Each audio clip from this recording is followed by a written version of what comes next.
8 Eastern, 5 Pacific, only on FS1 of the Fox Sports app. Team USA ranked 10th in the world right now. Stroud delivers down the field. Caught. Wilson, touchdown, Bucks. Oh, those stupid Buckeyes. It was a game for a minute. They tried to row the boat. They couldn't. Ohio State too much, but college football is back, and welcome in to the Sports Edge, powered by InSpin.com and the great InSpin.com network of handicappers. And let's bring it. Seal's rowing the boat. Is Jamie going to row the boat too? I hope not. We might. I don't know what it fucking means. No, listen. PJ Fleck. Row the boat is a thing that PJ Fleck, the former Western Michigan coach, now he's at Minnesota, started. Now, obviously, I'm in Michigan, and I know PJ Fleck. He's a really good guy. I've interviewed him before. But Minnesota, it's not really gone that great rowing the boat. By the way, he trademarked that. He left Western and trademarked row the boat. So Western couldn't use it. Tim Lester, their former starting quarterback, is now the Western Michigan coach, playing my Wolverines tomorrow, 17-point dogs, by the way. And they had to change their thing to I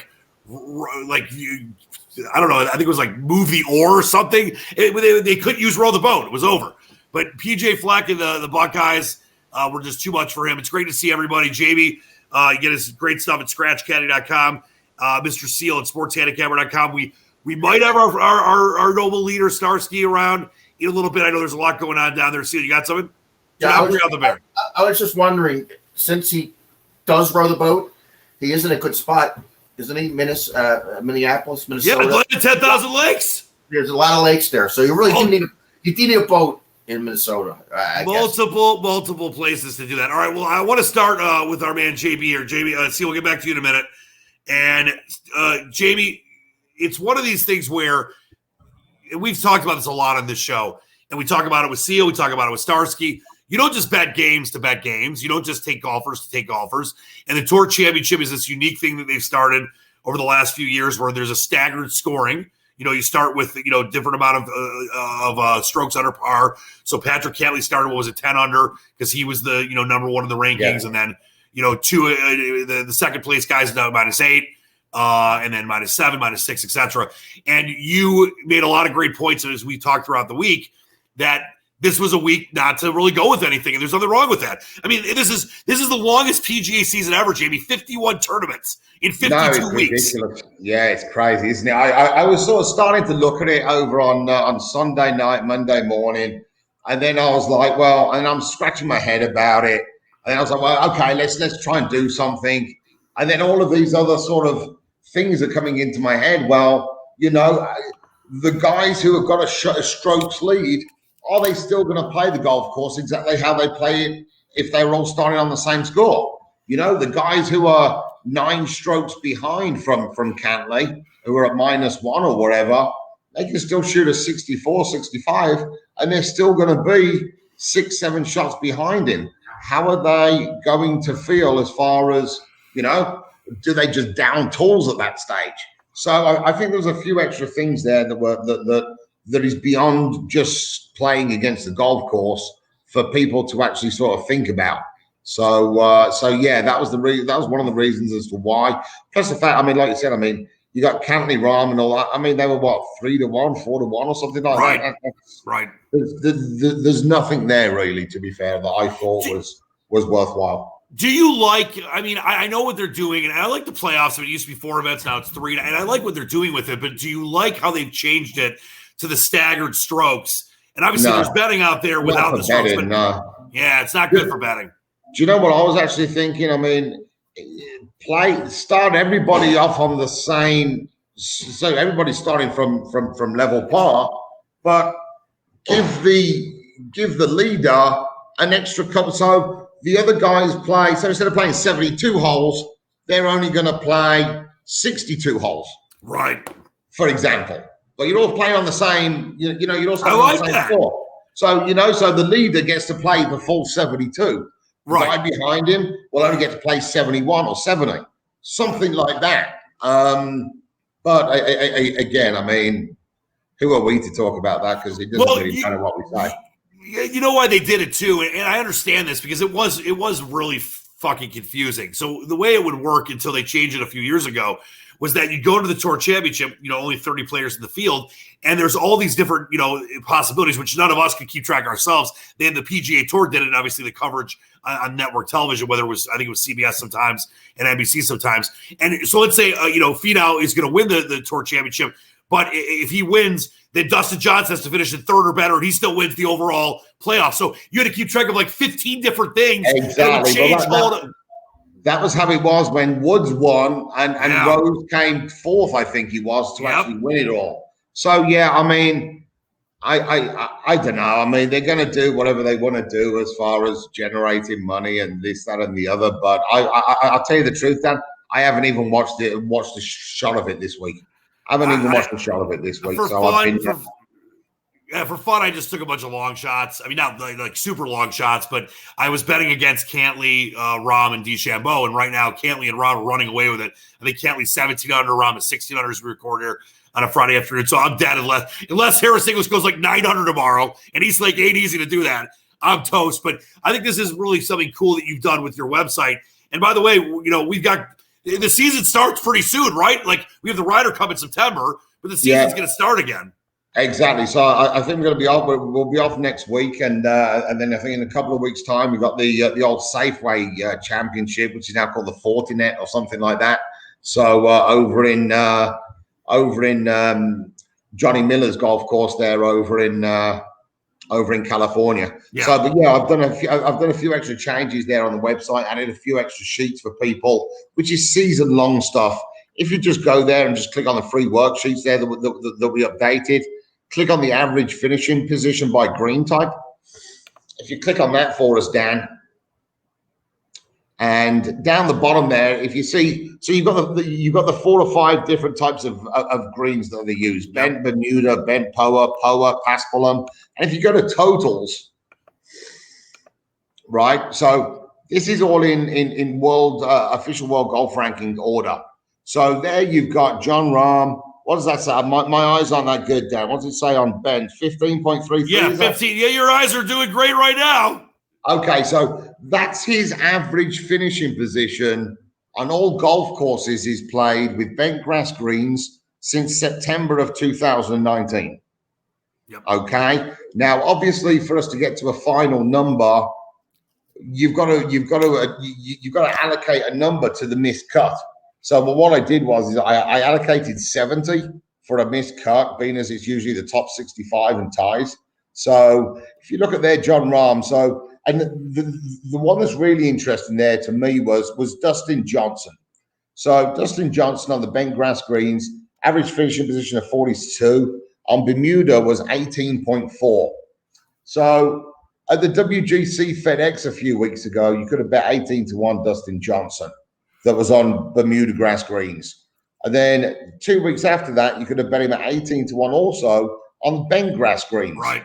Well, these are the numbers there that show you I'd be far more interested in the value for the WGC FedEx on the Bermuda grass greens, because I know he's a lot better on them, but you're still getting the same price on him in both tournaments on different grasses.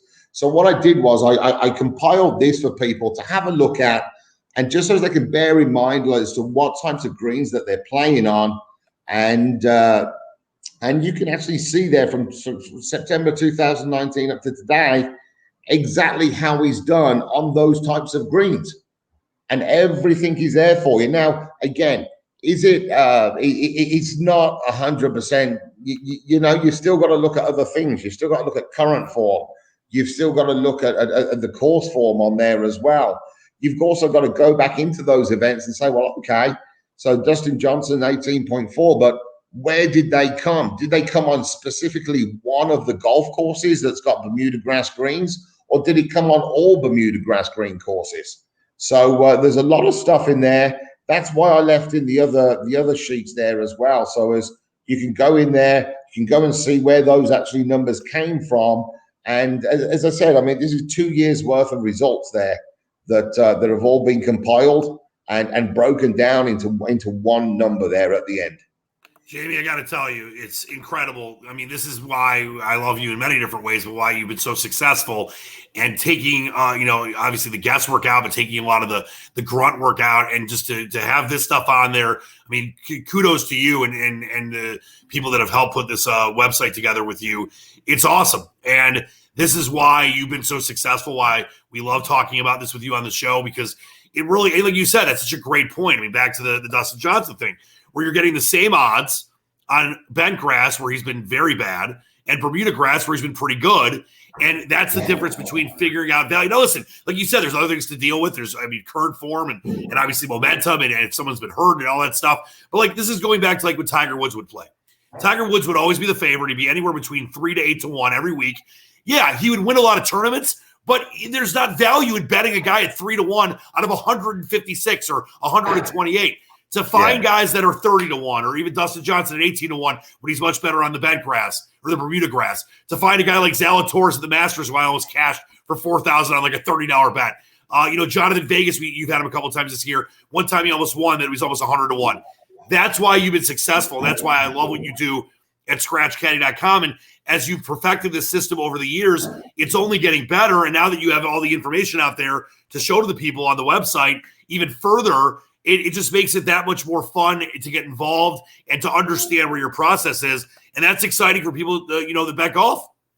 Yeah, no, exactly. And like I said, I mean, it's actually, with the amount of information that we've got there nowadays, it's real easy to just plug it in and get these numbers, because I've been keeping these numbers since September 2019 every single week. Right. You can't go and get these numbers from anywhere, or it'll take you literally, 2 weeks of 12 hours a day sat at your computer looking at Microsoft Excel. if you go over to the other page there, Dan, where it had the strokes gained for me, if you go and check out that, can you bring that up? Is that on the main website? Yes, go back to the main website, Scratch Caddy. All right. We'll go back to the website's super. It's super easy to maneuver, by the way. It's a great. You can see everything there. All right, here we're back on. Here we go. Strokes gained down right there. Yeah, you go to those strokes gained stats there for me, Dan, if you could. Absolutely. So what you'll see here is, so the big thing that a lot of people talk about right now is these strokes gained numbers. So there you got strokes gained off the tee, you got strokes gained approach, you got strokes gained around the green, and you've got strokes gained putting. If you click on there where it says by player, so that gives it in player order. So what this is, Dan, is I'll look at an event and I'll take the top 10 strokes gained off the tee, strokes gained approach, strokes gained around the green, strokes gained putting. And then I was like, well, okay, we've got these numbers, but how can we use them? Because everybody says, well, he was first for this or he was second for that. I was like, okay, well, what does it actually mean? So what I did was I got the top 10 from every tournament, and then the players that played the following week, I looked where they were finishing. So you got I got the first round position, and I've got the final round position, and I'll tell you exactly as to how it went. There was 140. I think if you scroll down there for strokes gained off the tee, I think there was 140 players. Yep. Had finished in the top 10 the week before, strokes gained off the tee, and only one of them won the following week, which was Bryson DeChambeau. That's crazy. Strokes gained approach. Everybody talks about strokes gained approach. This guy was fantastic for this, that, and the other. There was 140 of those players as well. Only one of them won was Colin Morikawa. Morikawa, yep. Strokes gained putting, only one was Max Homa. But if you look at the strokes gained around the green, it produced 7 winners that you could have just bet blind. So you could bet like the top 10 from the week before in strokes gained around the green, and 7 of them were winners. One of them was KH Lee at 175 to 1. The other one was Matt Jones at 70 to 1. You've got Matsuyama there where he won the Masters. He was in the top 10 the week before. So, and to me, it's that stat that shows, listen, these players can get with their coach and hit 5 irons, 4 irons, 6 irons, and get it fixed very, very quickly on the range. When you got the strokes going around the green, it's a different number of positions, different lies. Is the grass going? Is it coming into you? Is it rolling downhill? There's so much more there that a player's got to think about rather than just hitting a 6 iron 190 yards.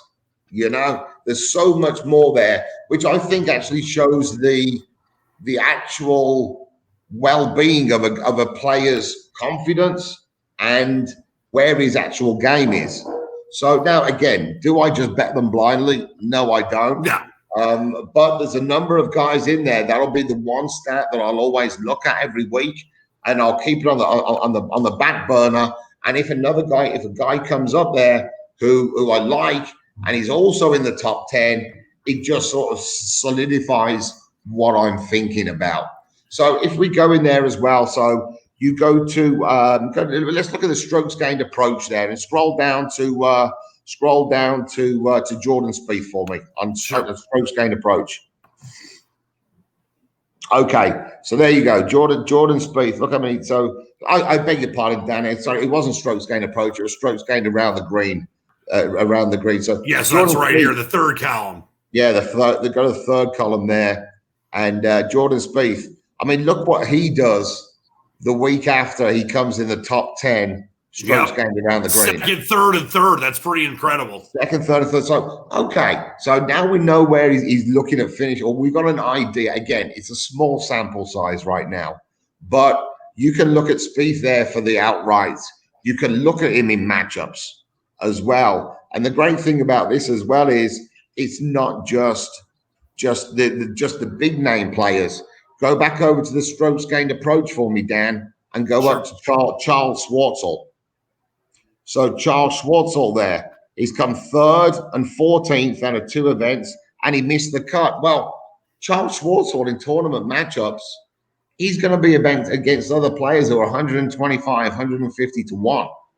So, and I'll take Schwartzel every time when I know he can do get 3rd and 14th from before when he's coming in the top 10 of strokes gained approach.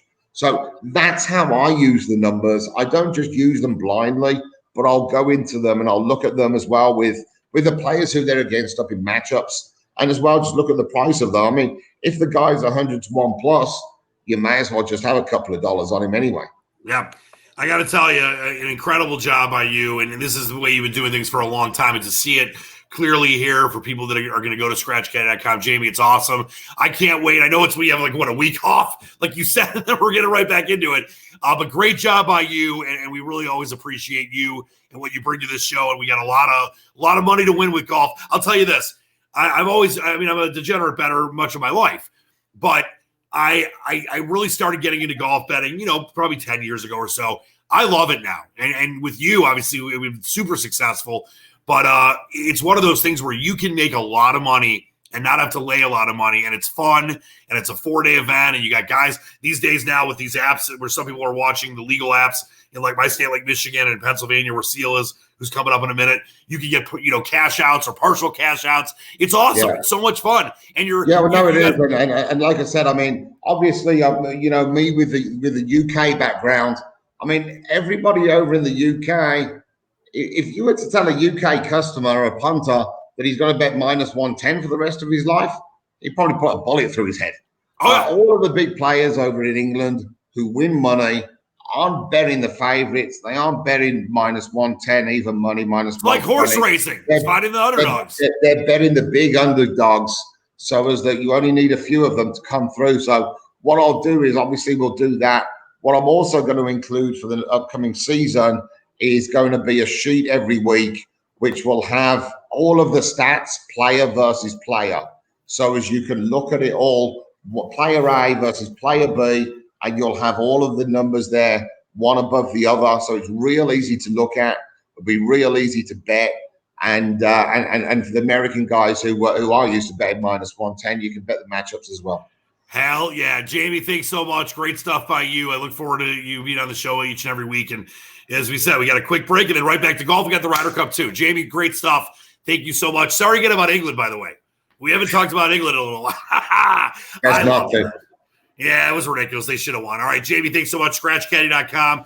Let's bring in Steely McNeely. Seal, I know you're not we obviously bet with Jamie because Jamie's a genius. You're not a golf guy yourself, but isn't it incredible what Jamie has put together? And this is something where I have so much respect for both you guys, and of course Starsky as well, who's, the guy that put all this together, and he's been doing this a long time as well. But what Jamie's been able to do with the system he's devised, with the information he's put together, he mentioned it would probably take you 2-3 weeks in an Excel spreadsheet, 12 hours a day. That's awesome. And I want to give him a ton of credit because it's a lot of work, but it's translated into winning a lot of money for people at ScratchCaddy.com, obviously for us because we know what he's taking. And I think it's great. I think it's what it's all about, Seal. Tremendous. He's right about saving you a lot of time. That would take you hours upon hours to look up that stuff. And great. He knows this stuff too, and he's just so well spoken, and we love that he's part of the show. And Seal, you're the same way when it comes to Major League Baseball, when it comes to the NBA. When you're not tired of betting the NBA, I'm done. It was like March or April. You're like, I'm done. NBA sucks. But there was a lot of COVID stuff, and I get it. But you're so good at what you do as well. And please check out sportshandicapper.com for Sealy McNeil. You know what? We got to give your site some love. We haven't put your site up in a couple weeks because you've been so good that we just talk about the picks on the show. But please check out sportshandicapper.com. You can see, obviously, our weekly shows on there right there. Seal looks like he's really engaged in that moment when he's looking at his screens. But I'll tell you, this is a great time of year. You got baseball playoffs coming up. But we got college and pro football. We'll get much more into pro football on next week's show. But college, we had week 0 last week. By the way, I know that wasn't a great week to bet, but I did go 4-0 personally. Not that I wouldn't give you any credit, but there wasn't a lot of that. Was just some luck on my end. I'm no Seal or Jamie, but we got a lot of college football this weekend, and I know the card tonight as we record on a Friday night. I'm obviously rooting against my Michigan State Spartans because I'm a Wolverine fan, and I'll be in Ann Arbor tomorrow. Not great games on Thursday and Friday. I know there was a couple things we looked at last night. A couple came through, a couple didn't, including an under in that Minnesota game. But we got a lot of stuff coming up, and I know you're excited about it. Let's take a look, if we can, at the inspin.com lines. First off, for tonight, we talked about this. We were getting ready for the show. Not a lot of great stuff tonight. So is there anything that you were interested in? No, I didn't like. Actually, I mean, the Northwestern Michigan State game should be a good game for betting purposes. I don't like it. I mean, I took Northwestern on the money line. It's up to 170 on inspin.com, but I got it at like 155 a week or so ago. I think Michigan State's going to be terrible. They don't know. They haven't said who their quarterback's going to be, whether it's going to be last year was Rocky Lombardi, who ended up going to Northern Illinois. I mean, when you transfer from state to Northern Illinois, that's a problem. But they got this guy named Peyton Thorne. They think it's probably going to be him, so we'll see. That they haven't named the starter yet, and the game starts in like an hour or so. So that was one game. Obviously, I like North Carolina, not just on the money line because I like Sam Howell, who might win the Heisman, might be the overall number 1 pick, the quarterback for North Carolina. But Tech, a 5.5-point home underdog. That rarely happens, especially to a team like North Carolina. But it's all about Saturday, Seal, and I know there's a couple games, a couple nibbles we're going to discuss here. But before we get into that, I just wanted to ask you, and we mentioned this with Jamie, we've talked about this with you many different times. You don't just throw out money on games just to bet on games. I know if there's a nationally televised game like Clemson, Georgia, or even for me a Michigan game, sometimes I'll put a little bit of money on it just for fun. But that's gambling. That's not being smart. That's not – well, I don't want to say it's not being smart. That's not fair to people out there like betting on their teams. But it's not a good strategy. You don't just take a game to take a game. I like having action on games I go to or I'm watching. So in those situations, it's more of just a gamble. But when you look at taking games with value, that's what it's all about. Absolutely. Now, like you said, the biggest games with the most handle in the sport books are the games on ABC, CBS, ESPN. And a lot of those games have terrible value. Terrible. And that's where the most people bet because they watch them. I mean, let's face it. I bet a lot of games that you can't even watch on TV other than ESPN3, ESPN Plus. Used to be called ESPN3, ESPN Plus. So, I mean, if you want to throw some money down because you want to watch the game, the big Saturday night game on ABC. I guess they're on ABC now. Sometimes NBC. Saturday football, man. Well, yeah, ABC. They have CBS night games, ESPN, ESPN2, ESPNU. I mean, CBS Sports, there's tons of games, but don't just take a game because it's on TV. Now, there's been many times late at night I've had a great day won a bunch of money, and Hawaii's playing, I don't know, Boise, or Hawaii's playing, Rice at midnight. And I'll just throw some cash for fun. But that's not a unit play for me. It's not a strong play. It's just a fun play. It's all about taking games for your big, let's say you're a $50 better, so that's your unit, or a $100 better, or a $1,000 better. That's the kind of money you want to put on the games that matter. And where are we looking at right now when it comes to Saturday? I know there's a couple games you're interested in. And by the way, before we get into that, Michigan Western, it's down to 16.5. Western was one of the better offenses of the country last year. They lost a great receiver to the NFL, but you got, Tim Lester in his 5th season. Michigan is the quarterback position going to finally be something. They named Cade McNamara, the junior who filled in last year when Patterson got hurt, and had some reasonable success at times, the starter a couple weeks ago. I don't like this game at all, but are you hearing anything and seeing any moves? Because obviously people are taking Western, the line, at least someone is, whether it's the sharps or the public, because the line's going down to 16.5. Anything on that game at all? There's some sharp money on Western Michigan. Tough game. These MAC games against the Big Ten, a lot of unknowns. Sometimes you get big blowouts here. I can't believe Michigan could be this bad again, as it were. Well, I'll tell you, Seal, it's crazy. And I started another new show of mine, my Detroit City Cast, and I have my great friend Angelique Shengalis. She's covered Michigan for 30 years for the Detroit News, and she still looks like she's about 25 years old. And I know, for me, this is the first year I can remember in my entire life that I'm not high on either the Lions or the Wolverines. I think the Lions, obviously in a rebuild, might win 4 or 5 games. Michigan's win total is 7.5. The over is like minus 125 right now. I think I'm going to go. I'm not going to take it, but I would probably lean under. I don't have trust for Jim Harbaugh. It's not Steel. I mean, I've been a Michigan fan my entire life. I was at the Rose Bowl national title game in '97. I've seen them beat Ohio State so many times in Ann Arbor. I've been at miracle finishes and heartbreaking losses. That Notre Dame night game when Shoelace threw it and got the touchdown late in the game when there was to Roy Roundtree, no time left, or about 10 seconds left after trailing much of the fourth quarter. But yeah, it's bad. It's bad. And if Harbaugh has a bad season this year, and I mean like 6 wins or less, it could be the end. If he goes 7 or 8 wins this year, he's probably staying. That's what Angelique, my friend that covers him, was saying. But it's been tough being a Michigan fan, that's for sure. What does he make, about $3 million a year? It's more than that, man. No, I mean $3 million a win. Is that what he gets this year? Yeah, well, if you only have 2 wins, I guess it's more like $8 million a win. No, it's just ridiculous. But give us a couple nibbles, if you would, fine sir, when it comes to the card coming up tomorrow, Saturday, as we record here on a Friday. Let's go to the Sun Belt Conference.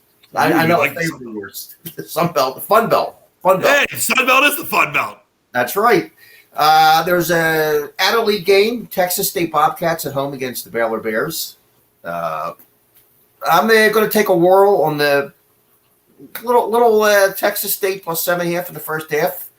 I like that team this year. I like their coach, and they got about, I would say, 20 transfers in. Not from the lower division. They got 20 transfers from 1A. So they got to be better. I know they have a lot more depth. He built his team strictly through transfers. I think he only had 3 kids from high school they gave scholarships to this year. So he's building it the quick way. I think they're going to be a lot better this year. Going to take a whirl with them, plus 7.5 in the first half. I took a little 14.5 in the game. Not betting it yet. I want to see if I can get some more, plus 14.5. A little tough number right now. It's pretty much paid 14. But I'm back in the Bobcats. Yeah, and they had a lot of injuries last year, and we don't know what Baylor's going to be, and that's where you got to find value. Getting 2 touchdowns at home. I know Texas State had a terrible record last year, but listen, they had a ton of injuries, so that's going to be. I like when you take a whirl, by the way, and then I know we have another game that we're going to look at as well for the Saturday slate. What game would that be? You told me you got 2 nibbles. Where's your other nibble? That was 2 nibbles as of now, but I have some more stuff to do. That was the 2 nibbles. All right, well, that's why people have to go to sportshandicapper.com and check out the greatness. All right, before we get out of here, a couple things. I want to throw this up because I'm very excited for your great daughter, Livers and Onions. And I know that this is a concert that you really wanted to go to, but you decided that you're just going to probably focus on football. Yeah. She's going to Made in America. Made in America. It's in Philly. At, Ben Franklin Plaza, I believe it is. Yeah, and something, yeah. Yep, and you've got you mentioned there's 3 Littles, so I know that I see Lil No, Skies. not Littles, 3 Lils. 3 Lils. You got Lil Skies. Not Little. Lil. Lil. You say Little. Lil. I'm very surprised because I know you're a big fan of Hobo Johnson and the Lovemakers. They're playing at 7:05 Sunday on the skate stage. Can't believe you're not going to that. They do have Nicki Minaj headlining Sunday night on the Rocky stage. I like that little Rocky action. Kendrick Lamar, he's awesome. How about Post Malone? I can't believe you're going to miss Post Malone and Meek Mill and Fat Joe and all the Littles and Block Boy Jr. and how about Lil B? Lil B's on the title stage and Lil Skies. I can't believe you're not going. I'm shocked. If Lil Wayne was there, I would maybe make an appearance. Ooh, so you would go see Lil Wayne? It's not Little, it's Lil. I said Lil. Oh, you sounds like you're saying Little. It's livers and onions, but it's Lil Wayne. Yeah, Lil Wayne. I probably wouldn't, but that might get me there. Yeah, Jamie Seal is telling me that he went to 3 concerts in his life: Frank Sinatra, Fleetwood Mac, and Sharon Lois and Bram and Rafi. I just want to see Seal do some rapping. I mean, that's the you know, like fucking hoes and popping pillies. Well, Seal is an OG. He's the OG. You know what Seal likes to do before we start the show sometimes, Jamie? He takes his cane and he walks around like a pimp. And he has like a big coat. And he starts to freestyle, but then his wife stops him. That's why. I'm sure he does some freestyle rapping in the shower and all that kind of stuff. All right. I saw Starsky's. You flip it in the background. Will you please send him our best? I know he's going to be on next week. And there's a lot going on down there in the compound in Costa Rica. Yeah, we're crazy busy down here these days. So I was just able to get out for this hour, and everybody else is sort of covering for me right now, brother. So, but yeah, I'll send him that. All right, nothing but love, Jamie. Thanks so much to you, Seal. Do not bring the bear up anymore. Just that's a nice bear. It's a friendly bear. We'll be with you next week. Please check out Jamie's. It's not a Baylor bear. I just want to. Yeah, it's not a Baylor bear. It's a honey. I'm like Lee Corso, but an imitation. So you're picking Baylor? I thought you bet Texas State. I did. I don't have any Bobcats here, so I just threw out the bear. Go buy one from the pet store. Check out Jamie's great site. Great job by you, Jamie. I couldn't give you enough praise at scratchcat.com. And, of course, Seals at sportshandicapper.com. Enjoy the football. We got NFL to talk about next week. The PGA is going to start soon. Seals going to go see Meek Mill and Little Skies tomorrow with his daughter, Livers and Onions. Jamie, thanks so much for Jamie, for Seal. I'm Dan the Man, the Squatch. We'll see you next time. We appreciate you watching right here on the Sports Edge, powered by InSpin.com. And InSpin.com's great network of handicappers. Until then, we'll see you next time. Believe in the dream. Peace.